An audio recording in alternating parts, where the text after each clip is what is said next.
professional like you are in charge of that. This will be a long day. No. No.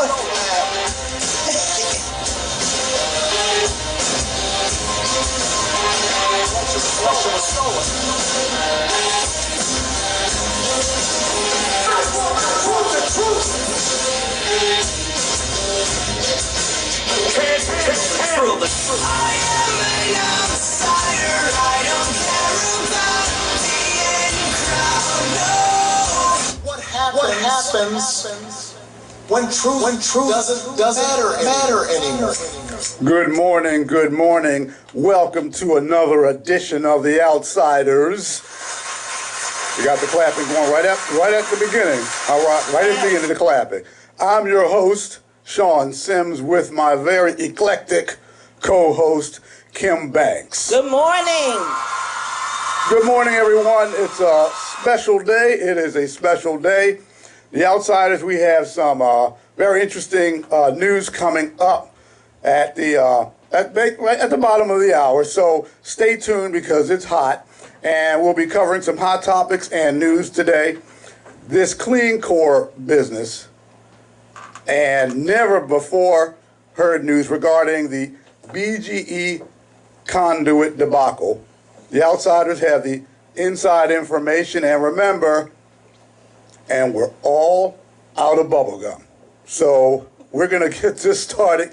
Kim has a segment she's going to do. She's finishing up the second part of the sexual harassment in the workplace series, and our special in-studio guest for the first time, even though you were a call-in, Pastor Sarah Manning. We were helping her with a situation that she had with the homelessness, and we met this young lady, and she has some very, very deep, in-depth information for us. Miss Brittany Covington, welcome to the studio, Brittany. Hi, whoop, whoop. Thank you for having me. So they're going to start on that now. Kim, what's going on? Finish up with this sexual harassment in the workplace business. Okay, I'm just going to give a recap of, what is sexual harassment? It is unwelcome advances, requests for sexual favors, and comments of a sexual nature. Offensive conduct might include jokes, slurs, threats, calling out names, pictures, notes, ridicule, etc.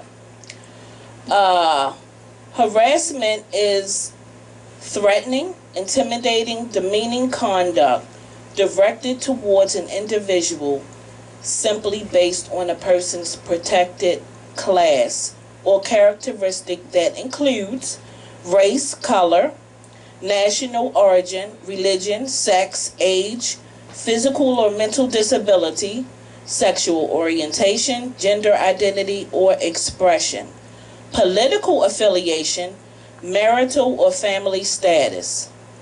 And it also includes genetic information. Okay. Now, the victim can be the opposite sex or the same sex. And the harasser can be a supervisor, a co-worker, a client, or even a customer. A victim can also include someone who is indirectly affected by what another person is suffering through. So if you have a co-worker who is sitting in his or her cubicle and is constantly hearing these comments being given to their co-worker in the cubicle next to them, they become a victim as well. Now, the key point is that you must make it known. The victim needs to make it known that this is unwelcomed behavior and request that it stop. There are 8 common types of harassment. I'll go through them quickly. Physical harassment, which is physical abuse, being pushed, punched, hit, kicked, etc. Personal harassment is bullying with offensive remarks, jokes, criticism, and or intimidation. Discriminatory harassment attacks a person's race, religion, age, culture, gender, sexual identity, or disability. Psychological harassment chips away at a person's self-esteem with ridicule. and it can cause an emotional breakdown. Verbal abuse, yelling, profanity, offensive remarks, body shaming, constant insults. Quid pro quo sexual harassment is when a victim is forced to exchange sexual favors to survive, to get a promotion, a raise, or to avoid the risk of termination. Cyberbullying attacks a person's character, spreading lies, or placing a person in danger through photos, statements, and threats online. Well, Also via emails. I have a quick and texts. question. I have a quick question because you're giving out a lot of information, and I'm thinking and I'm processing what you're saying, Kim, because this is a fantastic series that you're doing, and more people need to talk about it because it goes under the radar.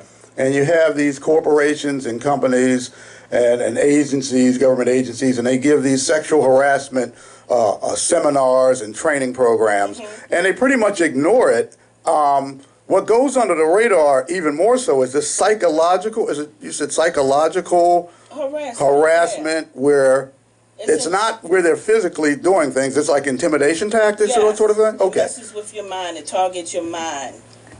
Okay, so this is a big deal because physical, that sort of thing, I mean, it's cut and dry. You know, someone came and touched, that's cut and dry. But what these agencies and these corporations, the way they get over is you have these people in high positions. I'm talking the highest positions. And they're engaged in either committing the sexual harassment or being a part of covering it up. And these people who are covering this stuff up, and I'm talking about the CEOs and the presidents and the people who are elected officials in high offices, they should be held to the same standard as a sexual harasser. If they are indeed been found to have been covering it up, they should be kicked out of office. They never should be allowed to run for office again. And it's disgusting, it's disgrace what goes on in the workplace for an elected official to be a part of, because this goes on a lot.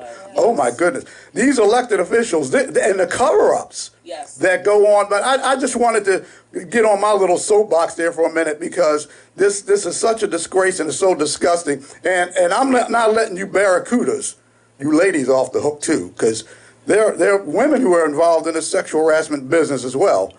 And whether it's a co-worker, but especially as supervisors or someone in high positions or cover-ups. I think that's the big deal, those cover-ups that just goes under the radar, but I just wanted to throw that in. And a lot of times the cover-up is because they don't want to put the money out.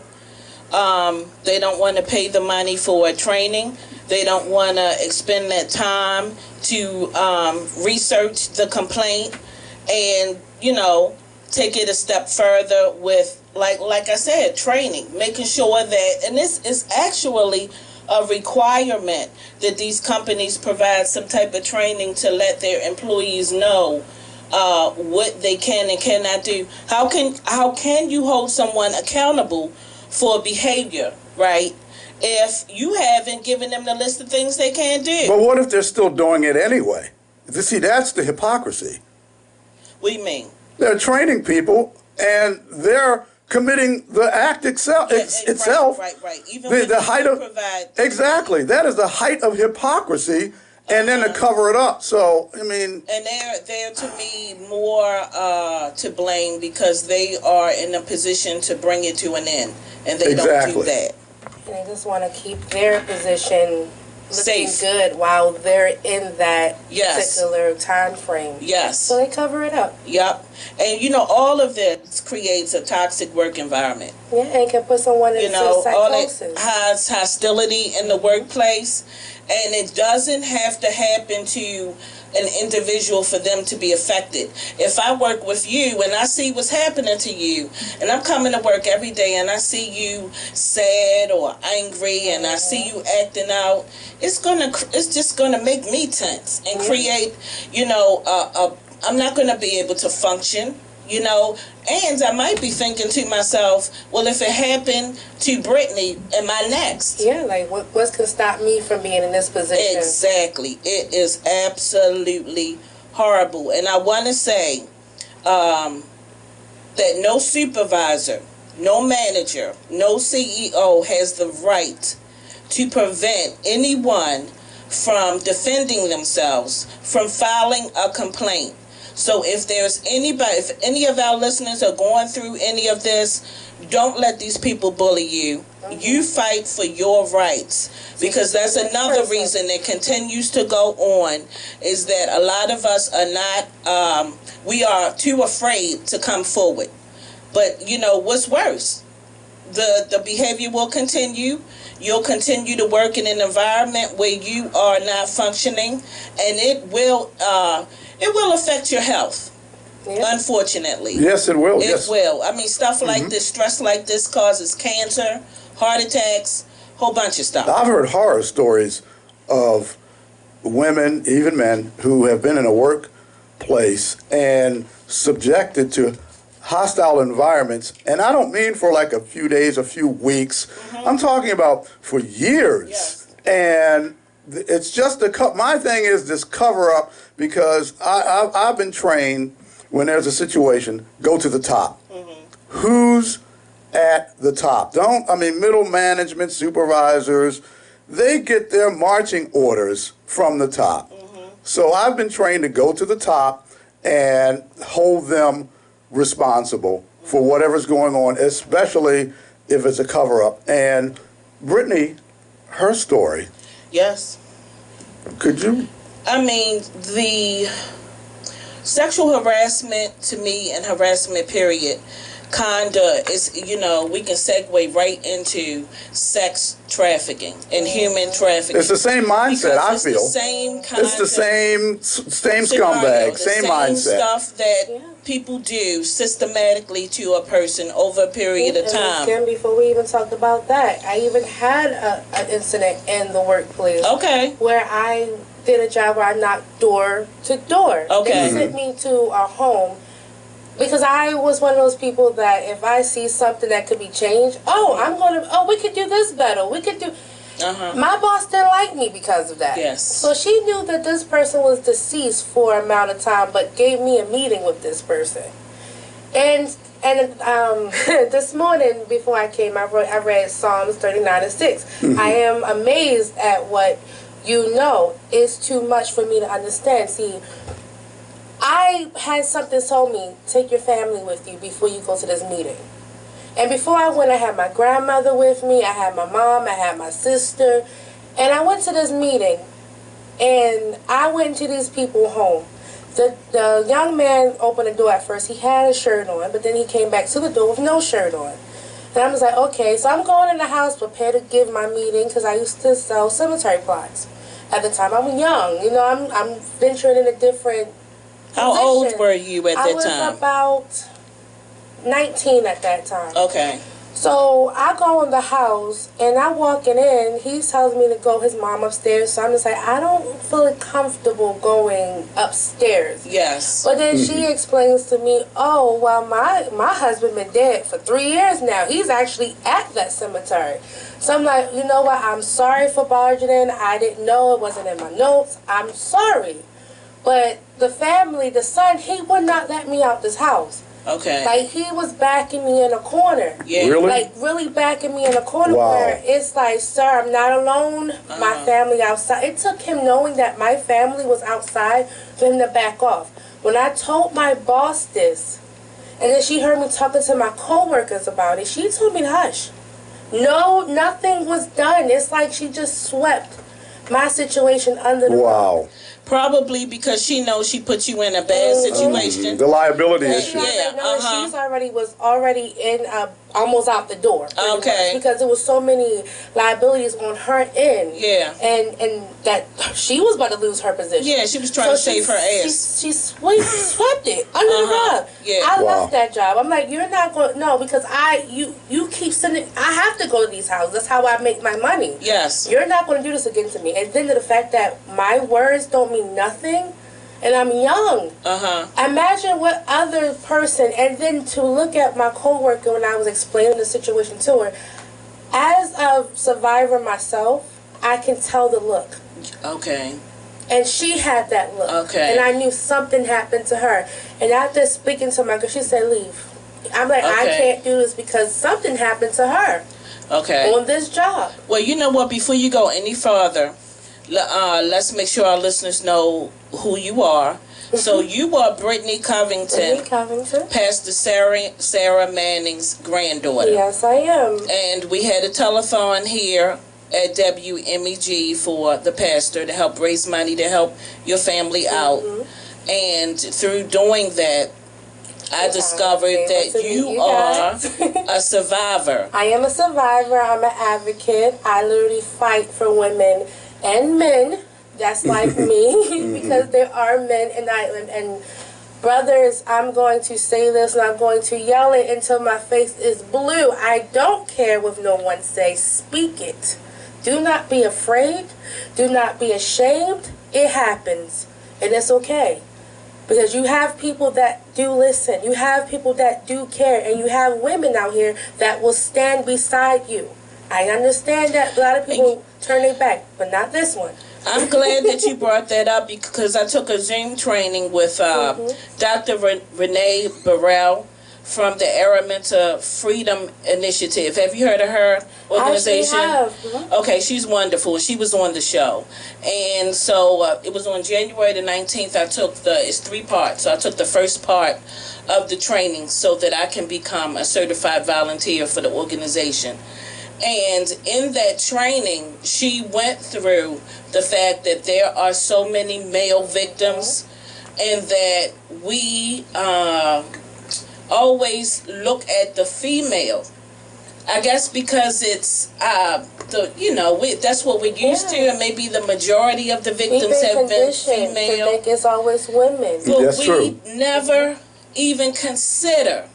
We know boys are molested and stuff happens to boys, but we don't think of them as being trafficked, you know, and the shame that they have. Of course, you would know better than I. But the shame that they have is probably greater. And they, like you said, they're not going to come forward as quickly as a female. How a woman do that? Exactly. You know, like, excuse you? Exactly. So that is something that we as a society need to stop doing and really need to deal with. But tell us something about your, before we go into how you became a victim, your family history. Like, what did family look like for you at home? Well, me and my family, we're very close-knit, like, we're friends. Like, Okay. a lot of people didn't understand me and my mom's relationship. God rest her soul. Me and her were more like sisters. Okay. And best friends. And mothers, but my grandmother, she always been the matriarch of the family because she was the pastor. Our household have always been a safe haven to other people.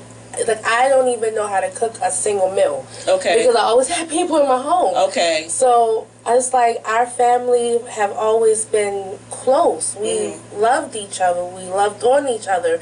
But we are all survivors as well. Okay. Like, all of us. It's a generational thing. So, okay. Oh, my God. When you say all of us are survivors, without going into, a lot of detail, what do you mean? Are you saying that you all are victims of Domestic violence, sexual assault, in the family. We've all been harmed. And I decided with my grandmother that it stops here. I am the last one. In this family, I am the last one. That rug that things get swept up on, baby, I'm pulling it up. That's right. Good. Pull the rug up. It's done. Exactly. There It's you go. done. My Yep. family, I let them know you can come and talk to me whenever you need to, because I will believe you. All Okay. that elderly women and the family. I'm not blaming a little girl for what a grown man did. Exactly. It ain't her fault for how she acting. And I tell mothers now, if your child is being grown and doing things that a child should not know, start looking into the history and start looking at what happened to that baby. Because it ain't that baby. Either you doing something in front of that child that shouldn't be seen, or something done happened. Yes. Pay attention, because it could be in school. It could be while she's outside playing, because sometimes kids thinking that it's okay could be exposing your children as well. It don't always got to be inside the home. Sometimes they could go through some things, the child, because they think, with me, my childhood trauma, it came as, I love you. You know, like, okay, just tell us about how you became a victim, how you got lured into that life. It started as a child, and it started as, sometimes my mom, I was growing up with my mom too, so sometimes she would not be as kind to me. So the person that was around her would be, oh, I'm doing this because I love you. You know, this is love, and to me, that's what love seemed. So if I'm getting attention that way, they must really love me. Was this a boyfriend of hers or something? Yes, a boyfriend of hers and a family member. It was like the men in my family and the men around her, they were just attacking me. Okay. And at first, it seemed like scary. But then eventually, it's like, well, I'm loved. You know, at least I'm loved. And as I got older, it became an addiction. To the point I started searching not for love itself, but for that pain. Because to me, that's what I was conditioned to, what love was. So if a man actually came to me and gave me pure, genuine love, I thought something was wrong. Because why don't you want to touch me right now? Why don't you want me? You don't find me lovable? So as I'm doing that, and mind you, I'm a little girl doing this. So as I'm getting older, the older men are paying me more attention. So 20-something-year-old men noticed me, and I was 13 or 14. And it just became out of hand because I started lying more, sneaking off, failing school because I started being in class. I'm at his house, you know, and it started like, hey, you know, I want you to meet a friend of mine. Well, if you love me, you'll do this, you know, and I don't want to make them angry, so I would do it. But it became more. Your mother, your grandmother, the women around you that had been affected by this generational curse, nobody picked up on any of this? Conditioned. I was going to say, do you think that that's because everybody in the family had already been affected by this? So even if they saw some symptoms that this was happening. They took it as talking back, being grown. Really? Smelling yourself. Okay. What they would say, watching too much TV, being on the phone, or they'll blame your other female friends or other people, but they don't want to actually see the signs of what it really is. Wow. Probably because they had already been shamed and already been told that it was their fault. voice was taken. Yeah, right. So they already took they're taking my voice. My goodness, so my voice was already taken. So every time I did not want to do something, honey, I couldn't speak up, because if I spoke up, that means that I wouldn't have those friends anymore.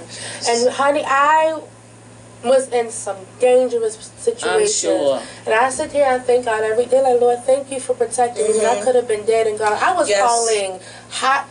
It was to the point where it's like a spirit took over. Like, I didn't know who I was. Yeah. It's like I needed it. And then in the moment it happened, I hated myself. Yes. To the point, these are men, 60 years old, sleeping with a 13-year-old. That is ridiculous. Disgusting. So what interrupted you? Take us back to this boyfriend. So you're skipping school and you're going to stay at his house. And now he's coming to you saying, I want you to meet my friends. Yeah, I meet my friends. So I'm sleeping with his friends. And then I'm starting to sleep with other people. And Is it for money at this point? At this point, I didn't know he was charging them. Because the money was going to him. So he was pimping you without, you didn't even know it. He would give me a little bit of money, but it was like, because you're my girlfriend, I'm taking care of you. Yeah. But I never knew he was charging this. Wow. So you had no idea. Wow. No, 14. How old was he? 20. At that time, he was like 23. Okay. 23 years old. And then when I got 18, it went from, well, if you love me, you will leave your family. Okay. Oh, he went to another level. on that And to leave. I did leave my family. And honestly, it was the worst decision I ever made because the abuse started. Before he would just hit the wall, like scare me.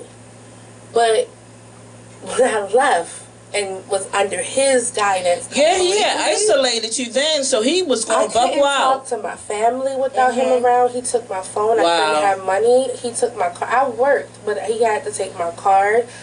The worst thing he ever did was actually humiliated me in front of someone because I actually stood my ground and said, I don't want to do this. He forced me to have sex with our dog in front of this person. No. Wow. And then I had a miscarriage. I didn't even know if it was his child. Wow. But I had a miscarriage, and he beat me and dragged me around the house. What happened to this guy, this He scumbag? recorded a lot of our interactions. So Is he still around? Is he? No, he's somewhere. Somehow he got off because it seemed like I enjoyed it. He posted it on social media. These videos that he took of you? People believed I enjoyed it. I'm looking at them. If you look in my eyes, you can tell him what's something. He injected me with cocaine. He actually got me on drugs to be compliant. Yeah, that's what most of them do. And I lost count of how many men I saw on an everyday basis. So when you left home, you left Baltimore and went where? To the south. Okay. And did he stay at that location or start taking you to other different states? He stayed there. And to the point, his family member heard me screaming and yelling. Instead of saying anything, they just left the house. They didn't help. He was probably giving them a cut of the money or helping to pay the bills. Who knows? Was abused. He burnt my private parts. He did a lot to me. And it took me years. It's like I found out I dissociate. Because I forgot about all that for years. It took me going into therapy and then having to constantly talk about my nightmares for them to realize this really happened to me. So I had to be reminded of it. And this happened for a year. And like I said, I am terrified because I get tested every 2 weeks because of what happened to me. I'm terrified because I don't even remember if he even allowed me to use protection all the time. You know, it's like I was a child. He took my innocence. And it's like, we could have had a daughter, and what would have happened to her? Yeah. And now that I have a daughter, I said she deserves a healed mom. Yes. So I was like, I vow celibacy. And I was like, until I know a man wants to actually be a family and actually will love me and love her as his own, no. Because no man will actually hurt my child. Yeah. Now I was going to ask you, how has this experience affected your relationships with men? It affected it because I noticed that I had a thing with narcissistic men where like when you brought up the workplace and how it can psychologically hurt you, it can, because when you're growing up as a child and you're constantly hurt this way, even though you're no longer being abused, even though ladies, men, you still are, because being coerced to say yes, it's still being forced. Absolutely. If you do not want to and you still are being forced to do so because they're getting upset, pay attention to those red flags. I had to. Because I recently had to realize that my marriage, I married same man, different face. I had to realize that my relationships were still chasing after those narcissists. I was chasing after my first abuser. And I had to realize, okay, you know what? It's time for me to step back and find out what love looks to me. How do love really looks? What do love really means outside of sex? Outside of, if you do the, because when you're conditioned to be controlled, you realize you never had control of your life at all. And if you don't have control, how did you allow God to have control? You know, like, you have to sit back and really understand what really happened. And it took me going to an amazing therapist. I love her. I go to BTSD. Her name is Nina. I love her. She was the first therapist that made me feel seen. Okay. Like, first therapist. So, after we finally talked about it, I finally cried. And I said, you know what? I was around nothing but narcissists growing up, which ended up turning me into a narcissist a little bit. Because even with people that do treat me well, I'll run away from them or I'll hurt them, not intentionally, but I will be comfortable or feel like home around a narcissist, which I'm still being forced to do things I don't want to do. And another thing I hated was, oh, we can do threesomes. No, we will not. That's not what I'm into. That's not what I want to do, because that's stemming me into being, oh, I just want to share you now. I've done that, been there. No. See, it's like it's a mentality that you have to break from. And a lot of things is, when you don't know how to connect healthy relationships as in friends, family, you're going to stay in that mess. You're going to stay in it. No, it's not your fault. You didn't put that in there. You didn't put it on you. But sometimes that healing has to start somehow, some way. You have to claw your way out of it. So your healing has been ongoing. It's ongoing. And this, I mean, Kim, we're going to have her back, because we need more time, because we have the other show. I'm listening to this and I'm being pulled in, because you got these mini Harvey Weinsteins out. Okay, I'm talking relationship wise, workplace wise, and this sort of thing goes on a lot more than people. They have no idea how this goes on. And Brittany, your story, we got to do a second part, because there's so much. We got to do a second part. I personally know a woman where her mother will walk her to these men's cars for money. So you never know. You never know. You never know. You could be talking to someone and not even know what they got going on in their home. You know what? Quick story. Because I'm going to tell you something. They never lose control. Quick story. This is true story. True story. This was years ago. I was at, it was a Grammy Award after party in New York, Trump Plaza. And I'm at a table. Actually, it's just the two of us. You know, everybody was there. I mean, the singers and stars. Aretha Franklin came up to me, spoke to me. I was like, wow, it was Aretha Franklin. And a lot of people were there.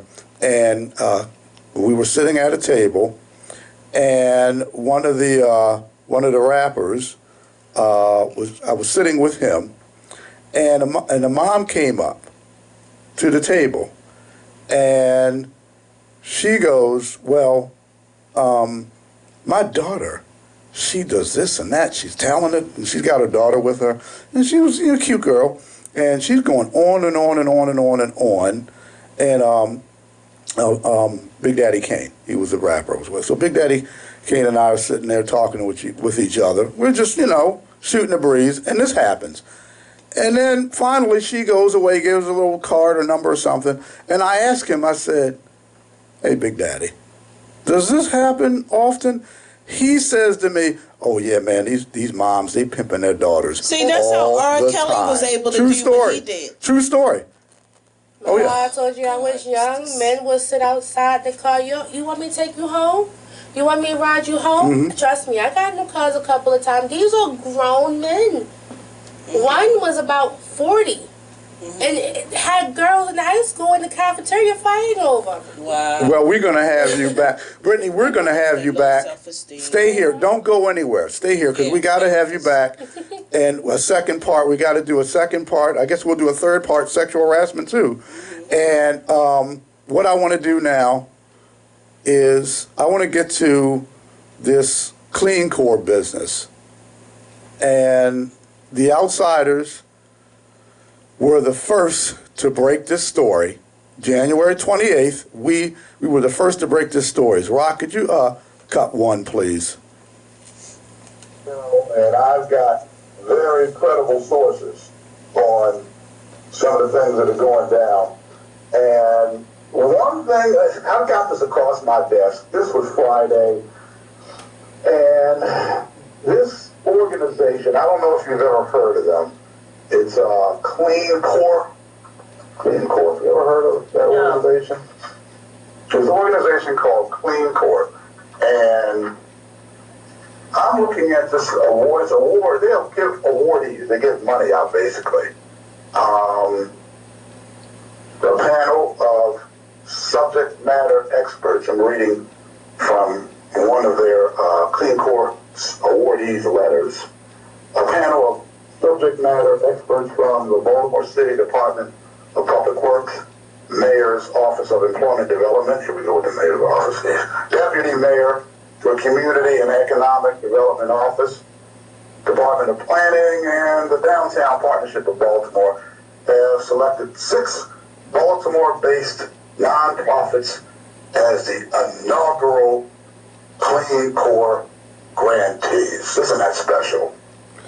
Now, we broke that story, didn't we? Yes, we did. WMEG Online Radio, we did receive information from I-Team Baltimore. The Outsiders were the first to break that story, and this is ridiculous what's going on with how do they come up with this system to give people money? Because, I mean, I'm looking at this annual contribution and grants. Just 2 other companies, because you have the Lazarus Wright Company, and their annual contributions and grants were just about 0. Revenues were like, I don't know, very, less than $50,000. I think one year it was less than, they made a negative $700. I mean, and then you look at Bon Secours and Civic Works. I'm going to use those 2 as examples because they were awardees as well.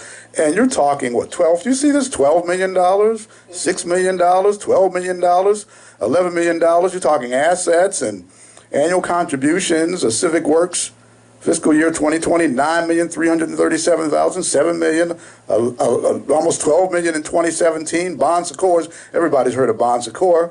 And you're talking millions and millions of dollars with these companies, and I can understand them being an awardee, but Lazarus Wright, what, 50 grand?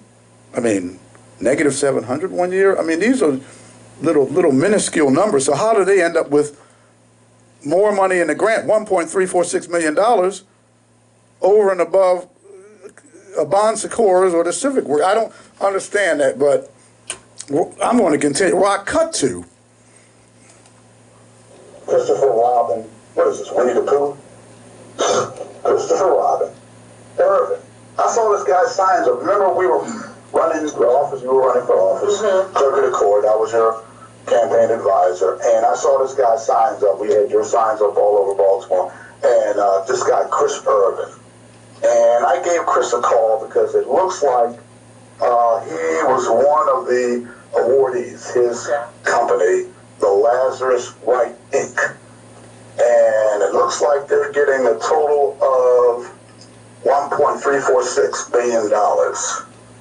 That's a nice. Wait, 346. $1.346 million. Now I called Chris to find out, to confirm, and he basically said he wasn't sure of the number. Now, I'm telling you what, if I'm running an organization and I'm getting an award, I will know how much am I getting? Exactly what that award amount is. I don't know. Yeah. Okay, so I called the organization. I spoke with a secretary or assistant of someone, and she actually said it's a little bit more than that. Yes, she did. Really? So this is what she said, and I'm thinking, I was in the mortgage industry. I was in mortgage and finance with a business degree. It's in the industry. I did almost everything in that industry. Finance as well. Started off with household finance. My uncle was a big-time district manager there. Anyway, he didn't get me in. I got in on my own. No nepotism. Thank you. Like some people can't say Thanks that. for clarifying. Some people can't say that. I'm not going to name names. Nope. But because there are a lot of them in Baltimore. This is a nepotism city like I've never seen. Yeah, it is. But got in and learned the craft and went on to the broker end and mortgage finance, did underwriting, did a little of this, processing, originating, everything. Ran to the telemarketing department, ran that. So I did a little bit of everything, and if they would have brought something across my desk with someone, and I asked them, Chris, are you in bankruptcy? And you have a current foreclosure. And he says, well, go to Clean Corp and ask them. Coward. I said, Chris, I'm asking you. Coward. I'm talking to you right now. Yella. Yeah, why I'm would asking you. I'm going to Clean Corp. As a matter of fact, I think I will go to Clean Corp. Yeah, so we did a little. Smart ass. Yeah, because He's telling you to go to somebody else with Yeah, information about his company. This chucklehead. Okay, but there's more to it. Rock cut 3. And I'm like, you know what? There you go. I had a few more questions for Christopher Robin, and he, subsequently had to get off the phone because he was driving. I guess you can't walk and chew bubblegum at the same time. Oh, you backed him into a corner. Well, I'm telling you what, the Outsiders, and this is from Roddy Piper. I actually trained next to him one time. Yeah, This is from yeah. Roddy Piper. That's true. I'm here, and the Outsiders are here to do two things. Chew bubblegum and kick ass. And we're all out of bubblegum. We're all out of bubble gum. I mean, this nonsense that goes on with this favoritism, and this guy, his resume and portfolio to get $1.346 million and the history along with it is it's a joke. I mean, I'm gonna be honest. It's a joke. This is a joke. So we're gonna keep on this, and we got a couple more clips. You know what? Cut 4. Tell them the receipts. Business. Team Baltimore actually they're looking into this business, and I'm just going to read what was put out by Team Baltimore. Seasoned financial professionals and members of the Baltimore Civic Fund Board failed to stop the fund from awarding $1.3 million, actually $1.346 million in taxpayer money to a man in bankruptcy and foreclosure, and we broke that story last week. Yes. The Outsiders broke that story, and it looks like this guy, let's see, I'm going to read what it says, I-Team Baltimore story. Glass Jacobson Wealth Advisors, Byron T. Dees, D-E-E-S-E, S.E. and T. Rowe Price Foundation President, Dr. John Brothers, No relation. both members of the board of directors of the Baltimore Civic Fund, can each lay claim to failing Baltimore City taxpayers after allowing the funds to award $1,346,390. Okay, that's accurate. To a company owned by Christopher Robin. Here we go with this Winnie the Pooh. Christopher Robin Irvin, who is currently in both the foreclosure of his home and personal bankruptcy. Okay, this is interesting. Didn't get a call back, sent an email, because we wanted to find out who makes the decisions on that. I mean, I'm looking at the awardees, and we've got Bon Secours Community Works Inc., $1.012 million. Now these are the awardees, Clean Corp. Broadway East Community Development Corp., $0.659 million. Civic Works Inc., $0.780 million. Archives Renaissance, $0.675 million. West Point Community Economic Development Corp., $0.321 million. And it looks like the AK-47 token cocaine dealing, bankruptcy having, foreclosure doing, and now I just found out this guy, went unauthorized absence. In other words, it's an AWOL. Well, in the military, 9 times. 9 times. AWOL jumping. How you go 9 times? And then when he was running for campaign, he said that he was war hero, this combat guy. Did combat. I guess what was he doing? Combat in the brig? Yeah, the brig. Combat faking. Combat. How can you go AWOL 9 times in the military? Isn't there a point at which you are court-martial? Well, I mean, he was a private first class, and then they bumped him up to a lance corporal, and then this AWOL business happened, and then he ended up as a private, and they booted him out. So then they said, truck driving, $1.346 million getting, Clean Corp awardee, Christopher Robin, the Lazarus Wright Inc., and these people were making But these awardees are supposed to be folks that are working with the neighborhood associations, am I right? Yeah, that's what they're supposed to be. But this debacle and this joke, this is a joke. I mean, this guy, Dr. John Brothers, T. Rowe Price, they're supposed to be big league. How do you let something like this slip by? I don't know. It's incredible.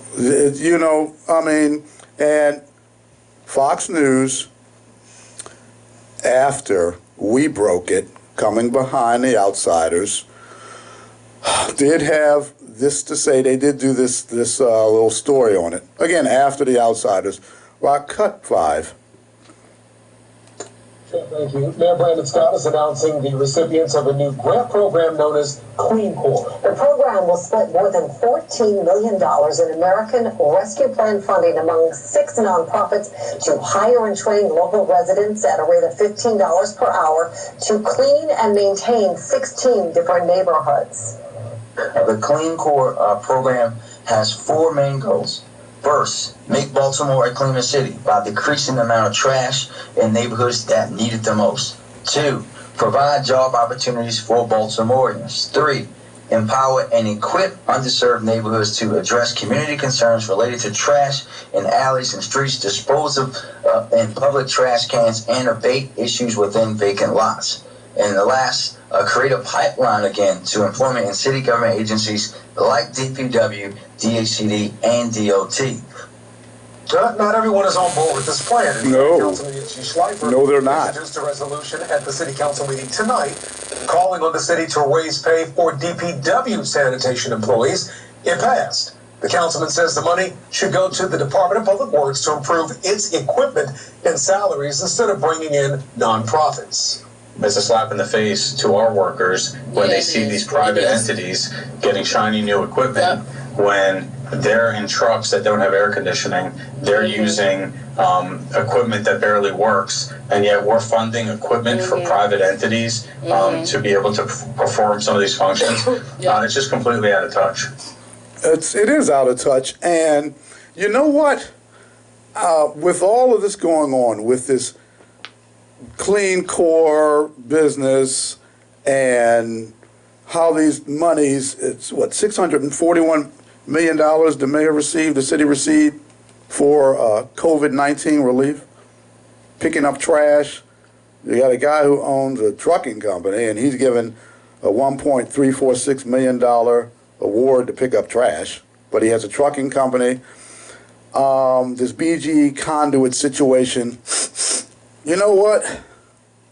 Something. You smell that, Kim? Yes. Rock, do you smell? Do you smell? I mean, something smells really bad. Something stinks. I mean, something smells really bad. And who can we thank for this situation? Well, I'm going to let The Rock, not you, Rock, but I'm going to let The Rock, Dwayne Johnson, introduce the culprit, one of the main culprits, cut 6.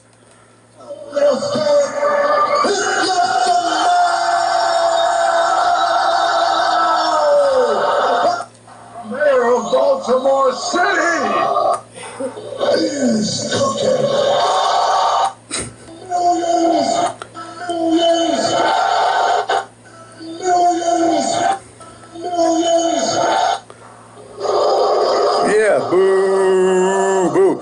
because it stinks. It smells really bad, and wow. It is just, it breaks my heart that Baltimore is just in such a shambles. You know, it's just falling apart. Nothing is being renovated. You know, the citizens don't have what we need. I mean, all these businesses are being shut down. The youth don't have anything, a positive outlet to express themselves. You know, and you have these agencies like the Department of Public Works out there trying to do their job, and they can't, like this man said, get good equipment. They should be paid higher salaries, you know, but instead the mayor is taking the money and greasing palms, you know, just passing all these favors. It's terrible. You know, it's that exchange thing going on. You scratch my back, I'll scratch yours type situation. And the citizens, it's at our expense. Well, I want to, it really is. I want to make a point. Okay, the legislative body, you know, the city council, they've set up an investigative committee, if you will, and currently this investigative committee is looking into this BGE Conduit business, and I believe that they may, it's the outsider's prediction, I'm making a prediction right here and now. You hear that, Fox? Okay? So if it happens, please give us credit for something, you know, some integrity, journalistic integrity. Anyway, I'm making a prediction. It's a hunch. But Clean Gore may be getting a transparency check from this commission. And I guess we'll see. And what's going on with this BG&E Conduit situation, I'll give you some information. Okay, this is how things work with the Board of Estimates. The mayor determines which items will be on the what is called the routine agenda. You ever heard of that? No. Okay, it's pretty much, you know. It's called a routine agenda, and the council president, who at this time is Nick Mosby, is the chair of the Board of Estimates, and it's basically his show. It's his baby. He's the chair, and he's had two powers, and I'm using the operative word. The operative word here is had, past tense. Two powers. He can call up during a meeting what is to be discussed from the agenda, and the council president determines if any item on the agenda is going to go up for a vote that day, or if he wants to defer the vote. These powers are there for the council president to balance out the mayor's powers, and I mean, this thing is like Game of Thrones. Lannisters and the Targaryens, the Baratheons. This is a Game of Thrones situation. So the mayor, he's got 3 votes. There's 5 members on this council, Board of Estimates, okay? And he gets 3, so he's stacked. So the mayor's got a stacked deck out of 5 votes, and he controls what items are put on the routine agenda. Here's the situation. In October, the mayor put this BGE deal on the agenda, utilizing his power to do it before the charter amendment passed. The charter amendment basically is going to stop any sale of the conduit.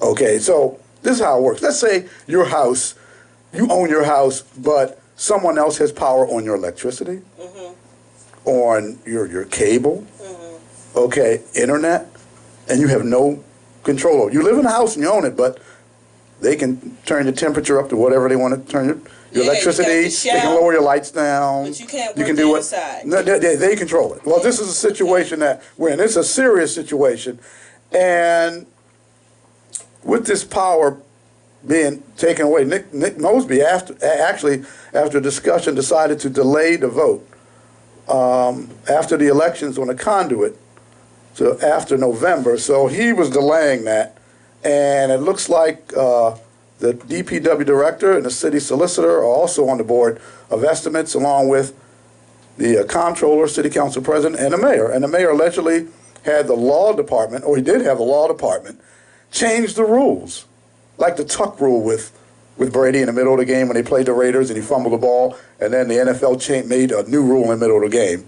Changed the rule to not allow the chair, Nick Mosby, to defer votes anymore. In other words, the citizens of Baltimore have no checks and balance.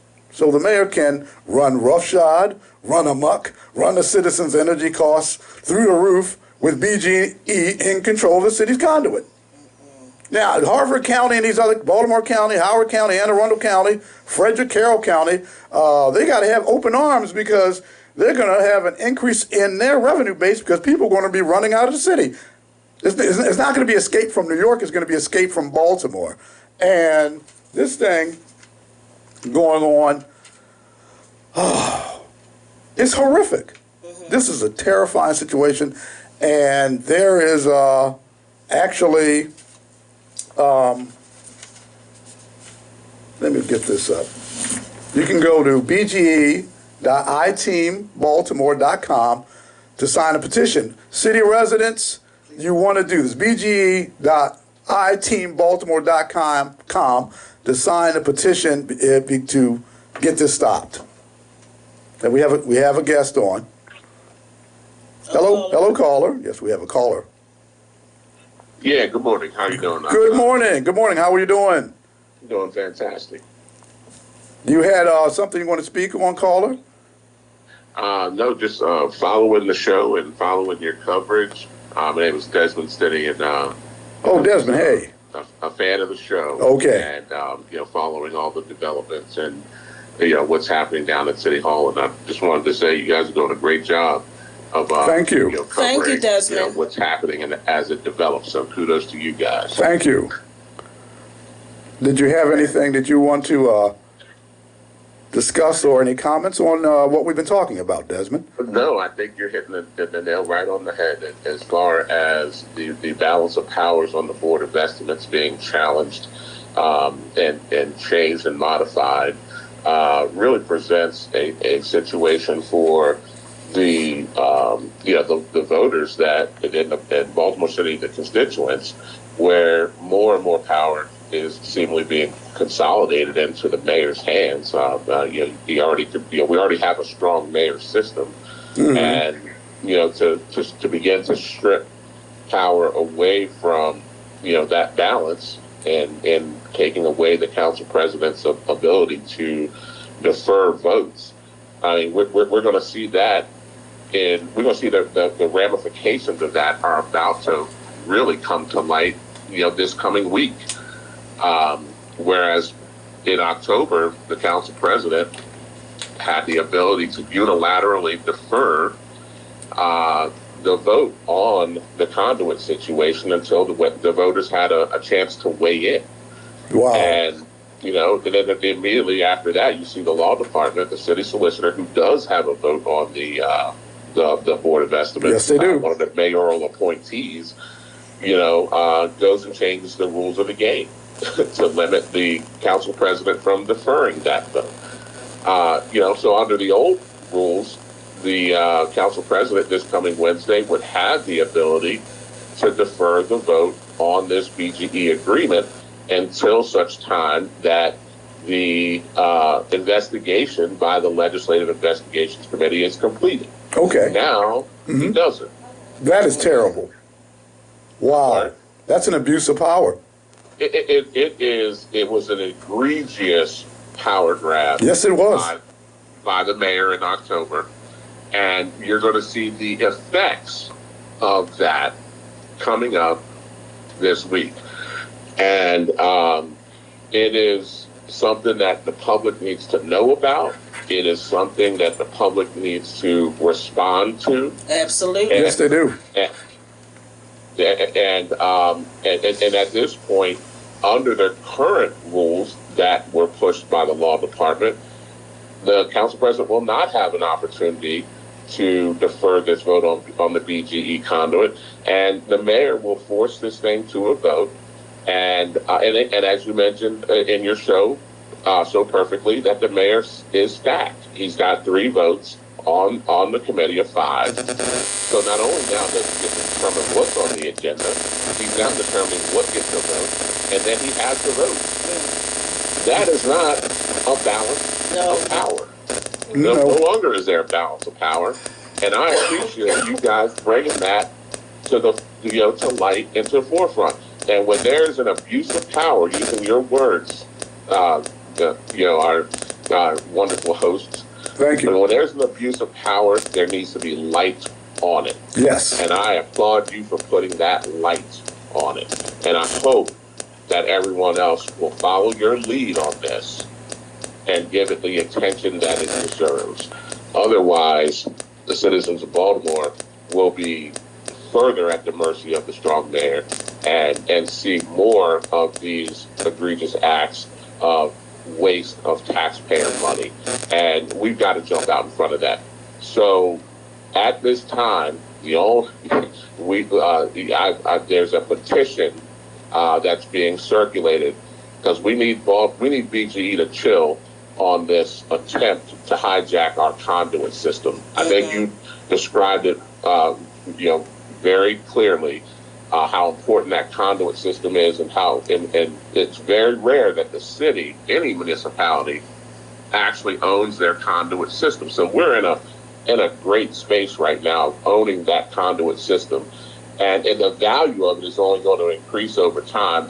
Just so for full disclosure, I'm an IT professional. I run a cloud business, so I understand fully the value of conduit and being able to control the housing of utilities, whether it's electric, whether it's internet and fiber, all the different cabling that is in a conduit system I'm very familiar with, and I can tell you, I can understand the value of owning the infrastructure that actually transports those utilities. And the city is in a fantastic position. I think if I listened to the hearing the other day, and it's saying that it's generating $34.5 million of revenue for the city per year. And of course, you got to maintain it. So if we're at a break even, that's a nice place to be. This deal is proposing to reduce what we're collecting as fees in exchange for capital improvements, but we don't get to control any of the capital improvements, number one. And number two, those capital improvements, which they're claiming are worth $34 million a year, only goes for 4 years. Wow. So, that $28 million that BGE is paying us is in perpetuity. Well, this is, look, we got to do this because the outsiders are going to, we're going to dig on this. We're going to find out what's going on more about this, because this looks like a debacle, a catastrophic situation, and we're going to find out what's going on more. Thank you for the call, because we got to run. Let me get one thing out before we go here. Okay. Number one is, just look at that over a 10-year period. They're telling us $34 million for 4 years is better than $28 million for 10. I think we can all do math. Yeah, right? that's simple math. Number two, I would like everybody to go to chillbge.com to sign the petition. CHILLBGE.com to sign the petition. Okay. We need them to chill, and we need this to halt. CHILLBGE.com. Yep. Okay, go there and sign this petition, everyone. And thanks, caller. And quickly, I got to put this out. My mother is going to kill me.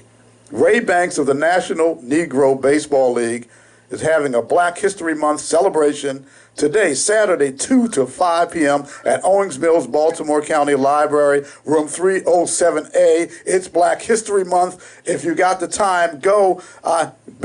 National Negro Baseball League, that was big-time stuff. And a Super Bowl Eagle, Vamos Águilas. Go Eagles in the Super Bowl for tomorrow. I hope they kick some Kansas City butt. And that's our show for today. Thanks for being in here, Brittany. Yes, thank we're you, gonna Brittany, have you for being our special guest. Your story's not finished, because we're going to finish, because there's more. Thank you, and everyone, to be continued. Thanks for hearing us, listening to us. and the outsiders. God bless all. Have a great weekend. Goodbye. Stay blessed. Take care. Bye.